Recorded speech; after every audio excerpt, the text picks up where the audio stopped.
विश्वविद्यालय के एक नमूना आप लोग देख रहे हैं, जो प्रशासनिक अधिकारी, जब इनके भाषण हो रहे थे तो मुझे लग रहा था कि किसी कोई प्रशासनिक अधिकारी नहीं बल्कि किसी गुरुकुल परंपरा का आचार्य अपना प्रवचन कर रहा है। बेटे, ये इस विश्वविद्यालय की गरिमा है, ये मानव होते थे इस विश्वविद्यालय के छात्र। इसलिए मैं सर आपको, हम सब तो अध्यापक हैं, हम लोग ये बताएं तो बहुत बड़ी चीज नहीं है, लेकिन एक प्रशासनिक अधिकारी को करके इस स्तर पर बातें करें तो ये बहुत बड़ी चीज होती है। आपको बहुत बहुत धन्यवाद।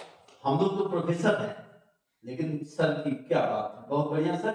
एक दिन सर को और मैं बुलाऊंगा एनआरएससी हॉल में मोटिवेशनल स्पीच के लिए, क्योंकि हमारे बच्चे नैराश्य वृत्ति से ग्रसित हो गए हैं, उनके मन में हताशा व्याप्त हो गई है, और सर का हम लोग लेक्चर कराएंगे जिससे बच्चों में ऊर्जा आवे, क्योंकि ये डिपार्टमेंट ब्यूरोक्रेसी के लिए जाना जाता था, ब्यूरोक्रेसी में।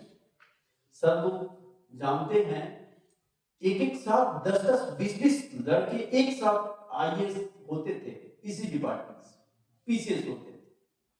वो गरिमा कुछ धूमिल हो गई, उस धूमिल गरिमा को पुनः स्थापित करने का कार्य जहां तक हो सकेगा हम लोग करेंगे। इन्हीं शब्दों के साथ मैं इंटरफेयर करने के लिए सॉरी, लेकिन अब आप सर आगे का संचालन। मैं धन्यवाद देता हूं श्री ब्रजेश कुमार मिश्रा जी का। उन्होंने अपनी स्वानुभूति को जितने बहुत खूबसूरत शब्दों में अपने छोटे भाई बहनों के बीच रखा, हम आपका साधुवाद करते हैं। हम 2 प्रश्न जरूर आमंत्रित करेंगे, ये भी इस विभाग की परंपरा है। 2 प्रश्न और 1 कमेंट। मुझे याद है एक प्रोफेसर न्यू ओरिलैंड से आए थे, टिम स्टोन साहब,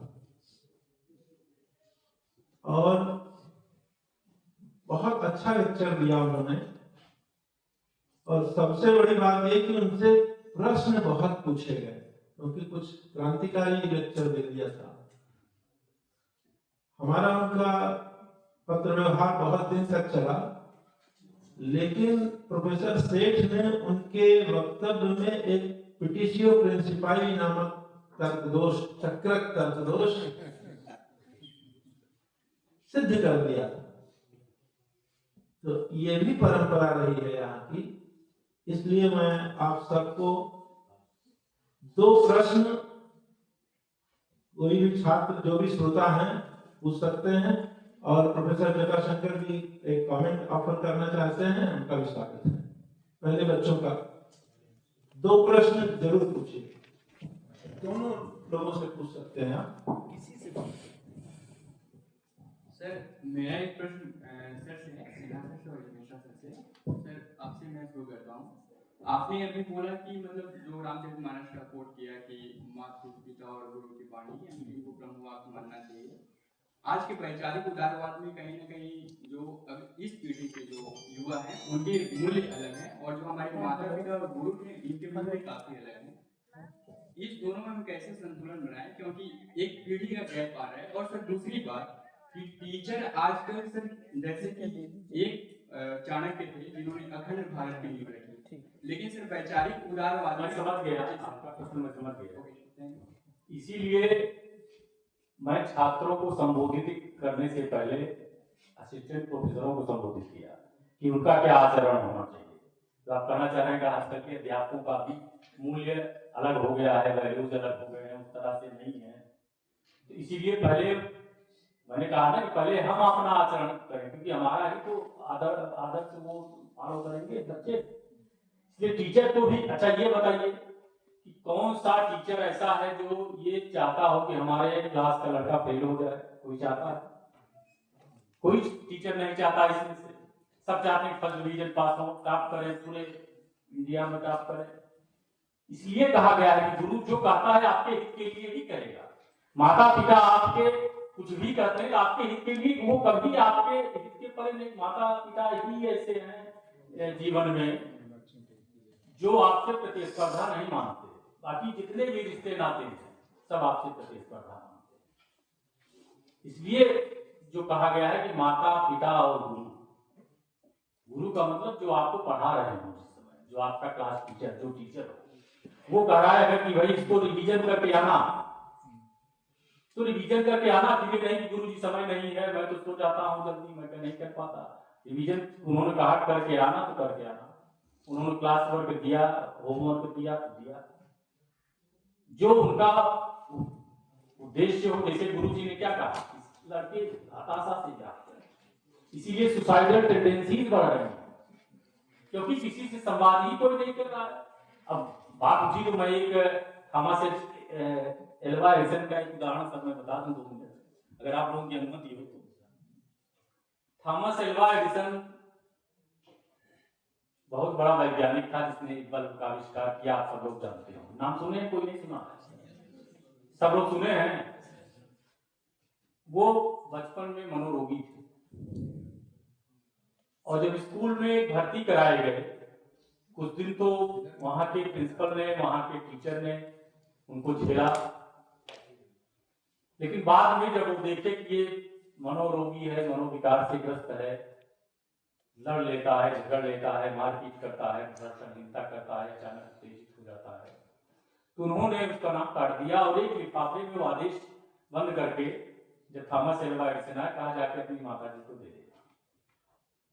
वो लिफाफा ले जाके जब शाम को स्कूल बंद हुआ तो थॉमस एल्वा एडिसन ने अपने मम्मी को दिया, माता जी ये प्रिंसिपल ने हमारे दिया है। माता जी ने खोला, पढ़ा, माता जी ने ये नहीं कहा कि क्या इसमें लिखा है। माता जी ने कहा बेटा ऐसा है तुम इतने प्रतिभावान हो कि तुम्हें वहां के लड़के पकड़ नहीं पा रहे, तुम्हारे साथ उतर नहीं पा रहे हैं, इसलिए टीचर्स भी अच्छे ढंग से नहीं पढ़ा पा रहे, इसलिए तुम्हें वहां से मुझे हटाना होगा, तुम्हारी प्रतिभा के अनुरूप वो विद्यालय नहीं है। उन्होंने बच्चे को रखा, 1.5-2 साल अपने पास रखा और सारे संस्कार परिवार के दिए, उत्साह बढ़ाया। जो मनोरोगी था धीरे धीरे धीरे धीरे उसके अंदर उत्साह आ गया, एक मतलब उत्साही व्यक्ति हो गया। उसके बाद कहीं माताजी पिताजी समय मर चुके थे, माताजी ने कहीं और एडमिशन कराया। थॉमस एल्वा एडिसन पढ़े, बहुत बड़े विद्वान बने, विश्व के सर्वोच्च वैज्ञानिक बने। इस बीच उनकी माताजी का देहावसान हो गया। एक दिन ऐसे अपनी लाइब्रेरी में बैठे थे, एक किताब ढूंढ रहे थे, किताब ढूंढते ढूंढते वो लिफाफा मिला और उस लिफाफे में लिखा था, जब ये मैं इसको सुनाता हूँ लोगों को तो मैं खुद भावुक हो जाता हूँ। लिफाफा जब लिखा था तो खोला उन्होंने, थॉमस एल्वा एडिसन ने, उसमें लिखा था आपका लड़का महानालायक है, आपका लड़का मनोविकार से ग्रस्त है, लड़ता है, झगड़ता है, इसका नाम काटा जाता है, इस विद्यालय में नहीं पढ़ाया जाएगा। रोने लगे और उन्होंने लिखा, अपने मृत माता के नाम से पत्र लिखा और नीचे लिखा कि आपका थॉमस एल्वा एडिसन एक ऐसा मनोरोगी, मनोविकारी जो दुनिया का सर्वोच्च वैज्ञानिक अपनी माता जी के कारण बना। इसलिए मैं कहता हूं कि तुलसीदास जी नहीं कह रहे हैं, आप इसलिए कह रहे होंगे कि आज का रामचरितमानस को लेकर तमाम चीजें बातें कही जा रही हैं। ये दुनिया के सारे शास्त्रों में कुछ चीजें, समय नहीं मैं बताता, कुछ चीजें दिक्कालातीत होती हैं, कुछ आदर्श, वो किसी किताब की, किसी धर्म की, किसी की बहोती नहीं होती। माता पिता और गुरु समाज के त्रिरत्न, चाहे हिंदू धर्म हो, चाहे मुस्लिम धर्म हो, चाहे बौद्ध धर्म हो, चाहे ईसाई धर्म हो, इन तीनों की पूजा तीनों में की जाएगी। इसलिए यहाँ पेरेंट्स भी तमाम बैठे हैं, उनसे भी अनुरोध करूंगा कि अपने बच्चों को छोटी छोटी बातों में डांटा मत करिए, उनको समझाइए, उनसे संवाद करिए। बच्चे माता पिता से संवाद नहीं कर रहे हैं, सुसाइडल स्थिति, नैराश्यपूर्ण वातावरण में चले जा रहे हैं, सुसाइड कर रहे हैं। IIT के लड़के सुसाइड कर ले रहे हैं, IIM के लड़के, टॉप ब्रिलियंट लड़के उसमें जाते हैं। इसलिए मैंने कहा कि माता पिता और गुरु का आदेश बिना किसी तर्क वितर्क के स्वीकार करें। संतुष्ट हुए और कोई एक्चुअली ये प्रश्न वैचारिक उदारवाद के संदर्भ में था, तो सर ने जो समझाने की कोशिश की वो ठीक है, लेकिन सर एक्चुअली वैचारिक उदारवाद कहता है ना कि हमें दूसरे के विचारों में हस्तक्षेप नहीं करना है, मैंने उस संदर्भ में नहीं, इनका जो प्रश्न है उसको मैं संतुष्ट हूँ। गुरु के गुरु हैं तो शिष्य की चिंता नहीं है। यदि और कोई प्रश्न ना हो तो प्रोफेसर जटाशंकर जी का कमेंट जो है वो स्वागत है।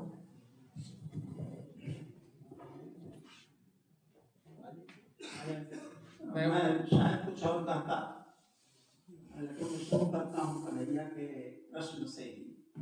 उन्होंने वक्ता महोदय से ये प्रश्न किया, मानक बदल गए हैं, एक पीढ़ी से दूसरी पीढ़ी में बहुत सोचने में अंतर आ गया है, और गुरुओं में भी बहुत से आचरण ऐसे हैं जो बहुत ग्रहणीय नहीं है। तो क्या ये वैलिड है कहना कि माता पिता गुरु की वाणी बिना विचार के स्वीकार कर लेना चाहिए? थोड़ा सा तुलसी से और पीछे चलिए, तैत्तिरीय उपनिषद में मैं ले चलता हूँ आपको, शिक्षावल्ली में, जहाँ उपनिषद का आचार्य कहता है और तमाम चीजें कहने के बाद, सत्यम वद धर्मम चर कहने के बाद, अंत में वो कहता है कि यानी में सुचरितानि तान में तो उपास्यानि नैतराणि। मेरे चरित्र का जो अच्छा अंश है तुम उसी का अनुगमन करना, न इतराणि। अभी ब्रजेश जी जब बोल रहे थे तो उस समय इन्होंने जब सिगरेट का उदाहरण दिया, उस समय मैं पान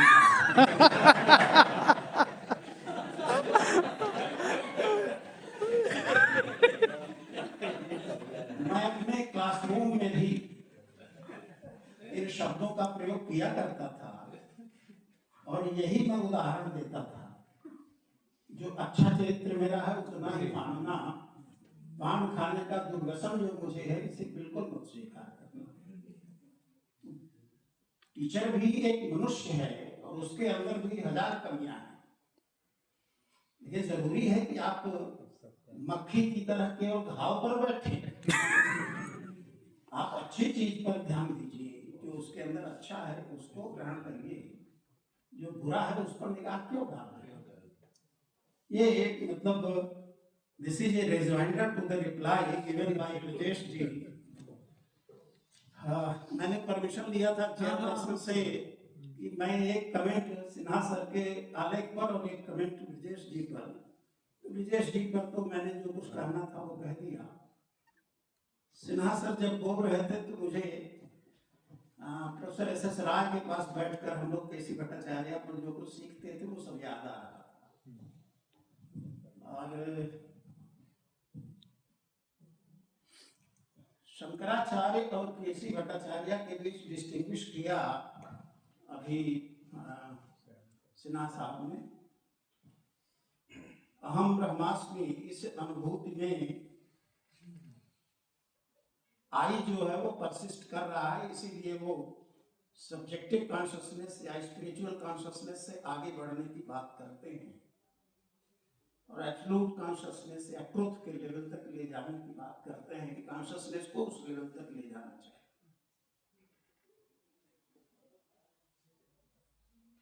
सर मुझे याद आया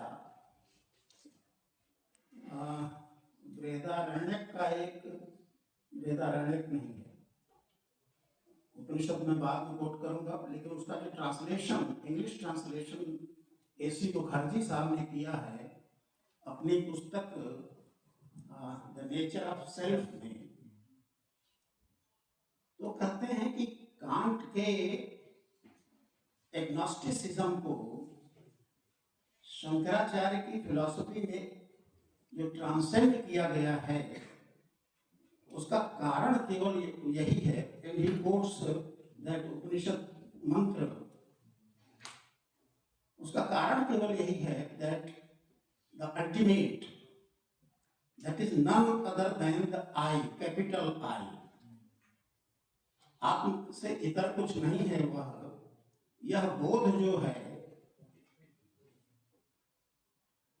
वो डीप एक्सपीरियंस में जो आई हमको मिलता है, उस कारण ultimate reality is above the known and beyond the unknown. So it is neither known nor unknown. It is not known in normal formal sense of the term, and it's not neither unknown nor unknowable that I experience my existence. अगर मैं ही ब्रह्म हूँ, तब उस identity में आई persist कर रहा है और अल्टीमेट कहीं बचा हुआ है, ऐसा नहीं रह जाता है। ये उपनिषद कहता है। तो केसी भट्टाचार्य अपने युग के 20वीं शताब्दी के शीर्षस्थ मनीषियों में से थे, और जिस युग में भट्टाचार्य साहब कंपैरेटिव फिलॉसफी कर रहे थे बिटवीन फेनोमेनोलॉजी, कांट एंड शांकर वेदांत, उसी युग में एसी मुखर्जी भी अपनी कंपैरेटिव फिलॉसफी कर रहे थे इलाहाबाद में बैठकर। And to my mind AC मुखर्जी's treatment to Shankara's philosophy is more faithful than the treatment given by Professor K.C. Bhattacharya. That's all. एक ही वो मैसेज मॉर्निंग में To Shankar's philosophy. Faithful to text. that was a process of philosophizing. तो philosophizing का जो process है, उसको हमने बताया कि नहीं सर, केसी भट्टाचार्य ने एस एस राय साहब का एक सेंटेंस और याद आता है, जो सब्जेक्ट है फ्रीडम की बात करते समय उन्होंने कहा कि खूब सोचते रहते थे और उसके बाद कहते थे entire philosophy is a systematic symbolism. This type of हमने कहा था कि एसी मुखर्जी की किताब हमको चाहिए। राजेश जी को आपको कहा तो एसी मुखर्जी की किताब हमने सोचा था कि शायद मिल जाए, और इलाहाबाद में यहाँ है। हाँ, लेकिन तो मिली नहीं तो शायद हम बेटर पोजीशन में होते केसी भट्टाचार्य के, but that is not the point. The point is how he was doing philosophising. बहुत अच्छा डिस्कशन हुआ। आप सबकी मेधा को चुनौती मिली है, आप इसे स्वीकार करें या ना करें। बात प्रोफेसर राय पर आकर के अटक रही है कहीं ना कहीं, और मुझे भी उनके चरणों में रह करके बहुत दिन तक, बल्कि कहिए कि अंतिम समय तक उनका सानिध्य मिला। प्रोफेसर कैसे होते थे, मैं उसका एक विभाग अध्यक्ष की अनुमति से मैं चाहूंगा कि आपको बता दूं।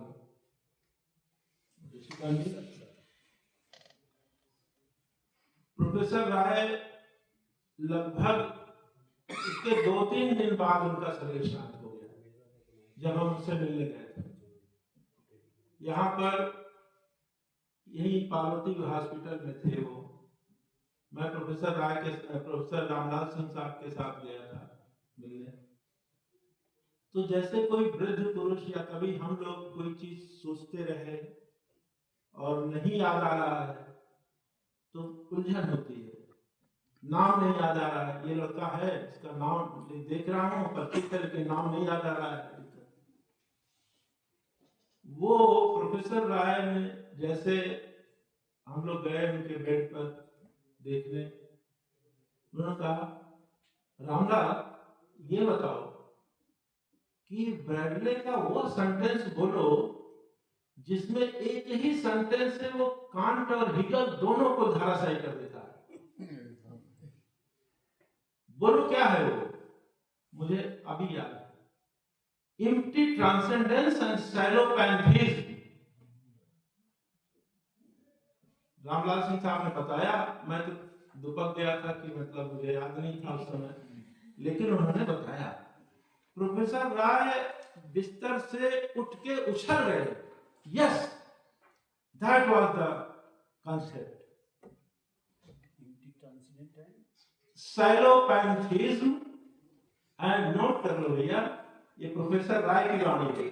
Empty transcendence and shallow pantheism. शायद आप आईएएस हो जाए इसको समझने से। ये इतनी बड़ी चीज है, ये पूरी फिलॉसफी है स्पिनोजा की, हीगल की। इतने कम समय में नहीं बताया जा सकता, लेकिन ये सेंटेंस जहन में था उनके। उसी के 4 दिन बाद डेथ हो गई। सोचिए, ही वाज कंटेम्पलेटिंग, श्रवण मनन निधिध्यासन, ध्यान में थे, हमेशा अपने सब्जेक्ट को बोलते रहते और अच्छे अच्छे सेंटेंसेस देते थे लोगों को। मैं तो जब लेक्चरर हो गया, 15 साल में लेक्चरर रहा, 25 साल प्रिंसिपल रहा, हमेशा मिलता रहा उनसे। जब भी जाता था तो बोलने की तो कोई सवाल ही नहीं, कागज कलम लिया और ये सोचता था कि गुरुदेव क्या बोले। ऐसे ऐसे सेंटेंसेस बोले हैं जिनको मैं सर की उपस्थिति में लिबर्टी ले रहा हूं। दिल्ली में जब मेंबर सेक्रेटरी था गवर्नमेंट ऑफ इंडिया में, बहुत बड़े बड़े विद्वान आए थे, लेकिन हम लोग भी दर्शन शास्त्र इलाहाबाद विश्वविद्यालय में पढ़े हैं और जितना पढ़ा है उतना सही पढ़ा है। क्योंकि प्रोफेसर राय कहते थे कि देखो भाई, कूड़ा तो सब जगह का कूड़ा बराबर, लेकिन best of Allahabad is best of all, ये बात बोलते थे। मैं आपको आज ही इस एक बात को जरूर बोलते थे, unless and until I am confuse my self I can't confuse others. अगर कंफ्यूजन हो रहा है आपको, ये मेरी गलती है। ऐसे क्लियर थिंकर थे प्रोफेसर राय और प्रोफेसर एस.के. सेठ।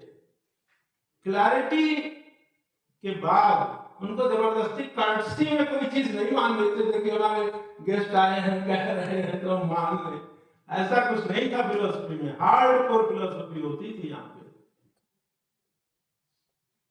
मैं आपको बता रहा हूं क्रिटिकल थिंकिंग क्या है, आपको याद हो जाएगा, कंसेप्ट क्लियर हो जाएगा। Philosophy is second order inquiry, याद रखिए इस चीज को।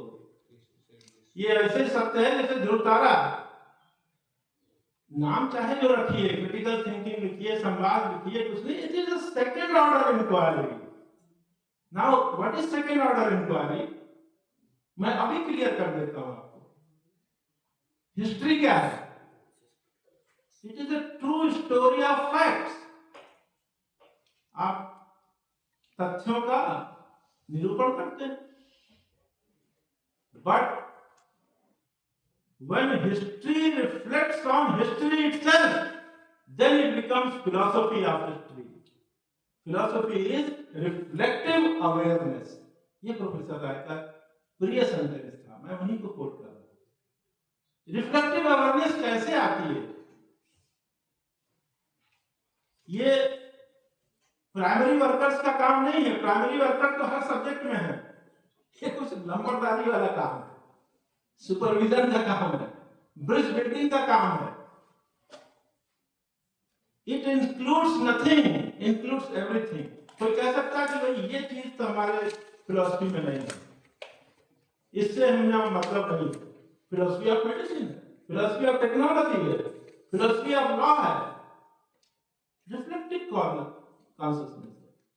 इसलिए आप सबसे श्रेष्ठ हैं, थॉट में भी एक्शन में भी। फिलोसफर किंग होता है, वो छोटी चीपनेस सब में नहीं रखता है, चीपनेस नहीं बात करता, उसकी रिफ्लेक्टिव अवेयरनेस है। और जो ह्यूमन कॉन्शियसनेस का सर्वोत्तम रूप को वो उसकी पूजा करता है, उसकी आराधना करता है।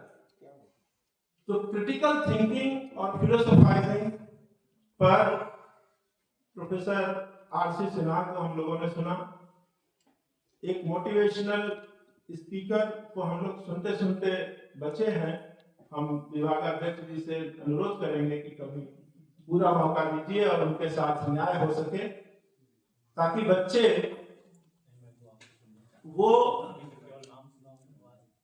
जो हैं मोटिवेटेड होते हैं।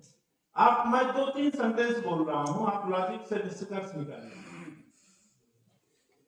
जिस देश में उपनिषद और वेद लिखा गया हो, अनुशीलन किया गया हो, उस देश के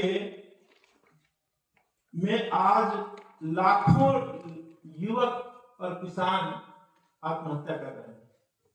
क्या निष्कर्ष निकलता है? निष्कर्ष यह निकलता है कि वेद और उपनिषद का तत्व ज्ञान यहां तक नहीं पहुंचा है। कौन पहुंचाएगा? मां पहली गुरु होती थी। माता जो है वो हर व्यक्ति की पहली गुरु है। स्त्री शिक्षा का महत्व नहीं दिया गया, ज्ञान को पावर की तरह अपने तक सीमित रखा नहीं गया। जो भी तत्वज्ञानी है वो सुसाइड नहीं कर सकता है। अब ये तत्वज्ञान कहां से मिलेगा? बच्चों को अपनी मां से मिलेगा।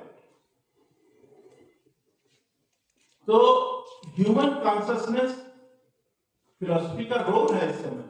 ऐसा ना समझिए कि फिलॉसफी जो है वो जब कोई सब्जेक्ट नहीं मिलता तो लोग फिलॉसफी ले लेते हैं। नो, फिलॉसफी जो है भले इसकी मार्किंग नीचे जाती हो, मेरिट नीचे जाती हो, वो अलग बात है, लेकिन नेचर ऑफ सब्जेक्ट ऐसा है, आप जैसे विचार रखेंगे वैसे बन जाएंगे। नेचर ऑफ सब्जेक्ट ऐसा है कि आप ऊंचे उठेंगे, ब्रिज बिल्डिंग का काम करेंगे।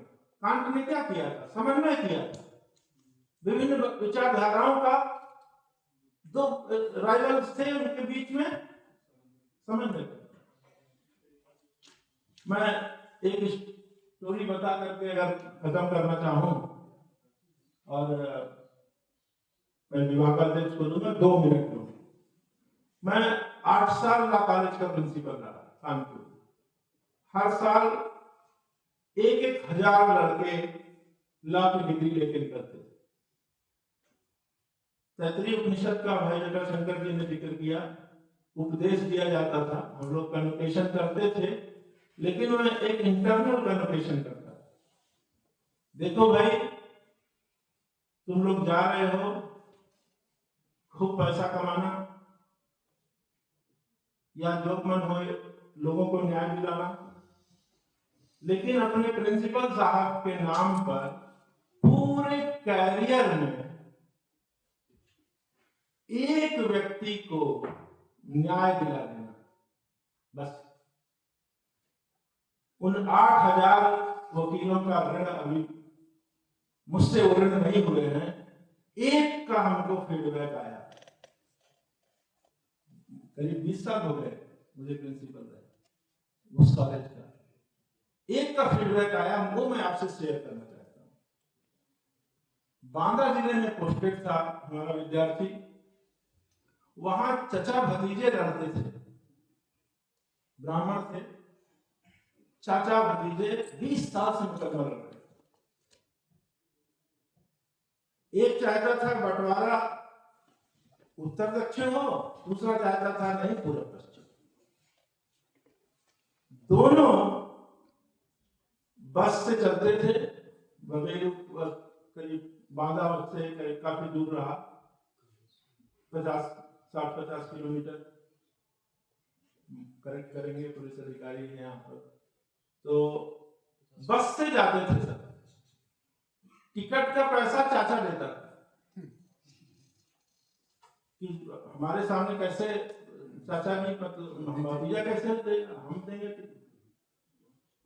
वहां धर्मशाला में रुकते थे बांदा में, और खाना भतीजा बताता था। भतीजा रात में पैर भी चाचा के दबाता था।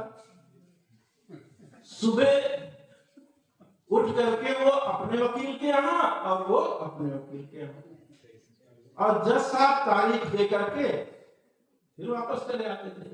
20 वर्ष से ऐसा काम चलता है। क्यों? ये आज के इजराइल और हमारा युद्ध जैसा है। जैसे इस समय यूक्रेन वगैरह का जैसे युद्ध है, एक बन जाती है परिपाटी 20 साल में वेस्टेड इंटरेस्ट डेवलप हो गया, वकील साहब मालामाल हो रहे थे, दोनों वकील, इनका भी सेट हो गया था, जैसे तफरी करना है बोया जा रहा। तो हमारे विद्यार्थी ने क्या किया, केस आया, केस स्टडी आई, लॉ में केस स्टडी होती है, कहा कि गुरु जी का नाम लेकर के कम से कम एक को न्याय तो दे ही दिया जाए, क्योंकि दोनों सज्जन हैं।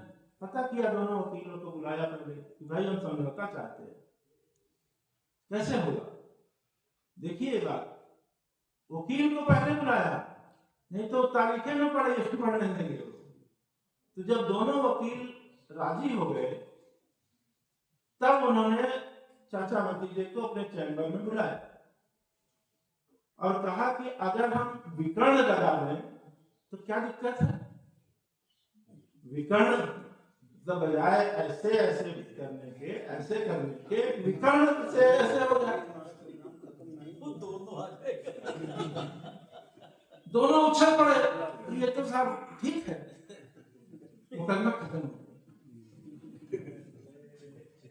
तब उसने कहा कि गुरुजी मैंने आपको याद किया, आपसे शेयर कर रहा हूं, एक परिवार को हमने न्याय दे दिया, क्योंकि वो सदाचारी परिवार था, बाकी तो सब दुष्ट आते हैं तो उनको मैं नहीं समझौता करा था, लेकिन ये तो सदाचारी परिवार था। और जबरदस्ती कहीं ग्रंथि थी मनोवैज्ञानिक, जिसकी वजह से 20 साल तक चचा भतीजे लड़ते रहे।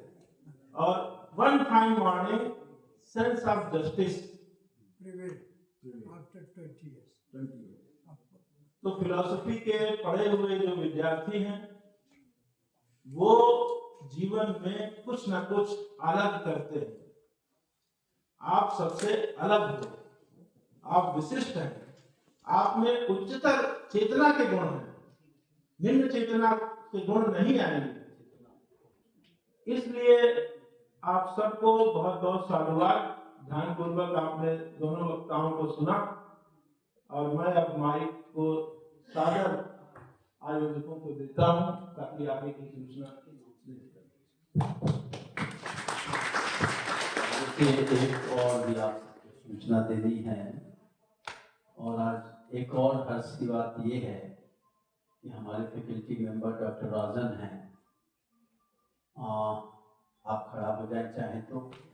इनका सेज पब्लिकेशन से एक पब्लिकेशन आया है, बहुत ही ऑनर की बात है विभाग के लिए। मैं विभाग की ओर से आपको सामूहिक रूप से, सम्मिलित रूप से बधाई देता हूँ। इनके जनरल ऑफ ह्यूमन वैल्यूज जो जर्नल है उसमें पब्लिकेशन हुआ है, एसेंशियल यूनिटी ऑफ जैनिज्म के ऊपर। डॉक्टर भगवान दास की हम लोगों ने पुस्तक पढ़ा था, एसेंशियल यूनिटी ऑफ रिलीजन, और आपने पेपर किया है एसेंशियल यूनिटी ऑफ जैनिज्म। और मैं इनसे आग्रह करूंगा कि नेक्स्ट फ्राइडे को, शायद 20 तारीख है, उस दिन ये अपना पेपर हम सबके बीच में प्रेजेंट करेंगे, और सब आप सब उपस्थित रहें। ऐसे स्कॉलर्स को विभाग में ऑनर किया जाना चाहिए। बहुत बहुत एक तालियां होनी चाहिए। बाकी की प्रक्रिया डॉक्टर